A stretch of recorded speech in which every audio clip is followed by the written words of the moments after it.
रामकृष्ण हरी मंडळी, मी आपला DN साहेब, स्वागत प्रॉपर्टी ठाणे पश्चिम। आज पण मी खूप सुंदर, चांगला, नवा, कोरा, अनयूज, अनटच असणारा आणि 400च कार्पेट असणारा हा फ्लॅट आहे। ज्याच्यात तुम्ही म्हणाल कार पार्किंग, तर कार पार्किंग नक्कीच नाही आहे, पण फ्लॅटचं लोकेशन खूप सुंदर आणि चांगलं आहे।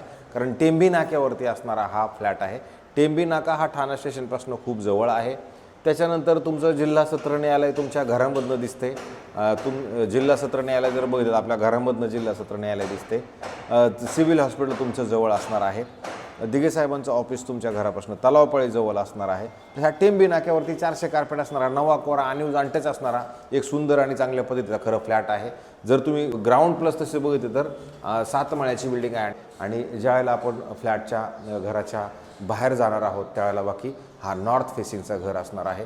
आणि जर तुम्ही एका फ्लोअरवरती आलो तर समोर 2 फ्लॅट, ह्या साईडला 2 फ्लॅट्स आहे, टोटल 4 फ्लॅट ह्या फ्लोअरवरती तुम्हाला मिळणार आहेत। एक लिफ्टही त्या बिल्डिंगमध्ये मिळणार आहे। आणि ज्यावेळेला आपण घराच्या आतमध्ये इन होतो त्यावेळेला हा साऊथ असेल, बाहेर येताना नॉर्थ असणारा फ्लॅट असेल। फ्लॅटची साईज जर बघितली, हॉलची साईज जर बघितली तर खूप मोठी साईज नक्की आहे। ज्या मंडळींना ठाणा स्टेशनपासून जाणं येणं ह्या सगळ्या गोष्टी जवळ असायला हव्यात, मला असं वाटतं त्यांच्यासाठी हा फ्लॅट नक्की चांगला असू शकतो। हॉलची साईज तुम्ही बघू शकता, हॉल खूप मोठा नक्की आहे। आणि हॉलच्या ह्या साईडला जर तुम्ही आलात तर इथे असं सुंदर आणि चांगल्या पद्धतीचं छोटंच आहे, पण किचन बाकी अशा पद्धतीचं घरं दिलं गेलेलं आहे। तर प्लॅनमध्ये ज्या पद्धतीने ॲडजस्टमेंट असणार आहे त्या पद्धतीचं किचन तुम्हाला इथे नक्की मिळते। तुमचं फ्रीज वगैरे ह्या साईडला नक्की राहू शकतं।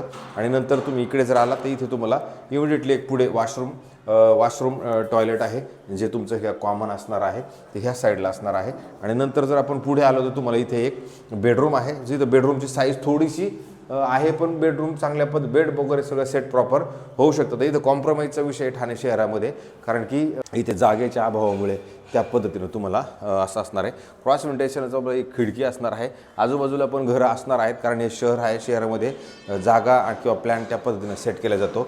नंतर तुम्हाला इकडे वॉशिंग मशीनसाठी वेगळी जागा आहे। वॉशिंग मशीनच्या नंतर तुम्ही इकडे परत आलात तर इथे पण एक तुम्हाला वॉशरूम, बाथरूम, टॉयलेट बाकी खूप मोठं, खूप प्रशस्त नक्की असणार आहे। राहिला प्रश्न ह्या खिडक्यांचा, तर इथे आपल्याला काहीतरी प्रबंध नंतर करावा लागणार आहे, कारण हे थोडंसं खिडक्यांमुळे इकडून तिकडून त्या अशा पद्धतीचं आहे। तर इथं पडदे वगैरे काहीतरी नक्की लावावे लागतील। अशा पद्धतीचा खरं हा एक तुमचा वॉशरूम होता, म्हणजे ज्याच्यात 2 टॉयलेट्स आहेत, एक हॉल आहे, एक बेडरूम आहे आणि किचन आहे। अशा पद्धतीचा हा 1 BHKचा फ्लॅट आहे।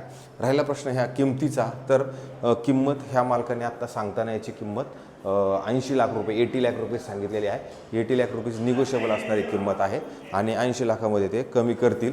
बिल्डिंगला OC आलेली आहे, CC आलेली आहे, त्याच्यामुळं काही प्रॉब्लेम नाही। जर ज्या मंडळींना लोकेशनच गरजेचं आहे त्या लोकांसाठी हा फ्लॅट उत्तम असू शकतो। मी जर समोर बघितलं तर जिल्हा सत्र न्यायालय आहे, ते जिल्हा सत्र न्यायालय बाकी तुमच्या घरामधनं तुम्हाला प्रॉपर नीट अँड क्लीन मात्र नक्की दिसते।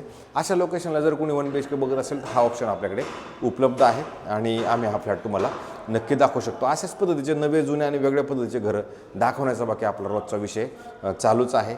तुमच्या सगळ्यांच्या सहयोगानं, तुमच्या सगळ्यांच्या कृपा आशीर्वादामुळं हा सगळा कार्यक्रम अजूनही आपण कार्यरत ठेवलेला आहे। अशाच अजून चांगल्या कार्यक्रमाची अपेक्षा मला आहे आणि ती तुमच्याकडूनच अशा अपेक्षा असू शकते। मला तुम्ही सबस्क्रायबरच्या स्वरूपामध्ये जास्तीत जास्त बघण्याच्या स्वरूपामध्ये आशीर्वाद द्यावे, हीच मी तुम्हाला सगळ्यांना हात जोडून नम्र विनंती करतो। थांबतो मंडळी, रामकृष्ण हरी।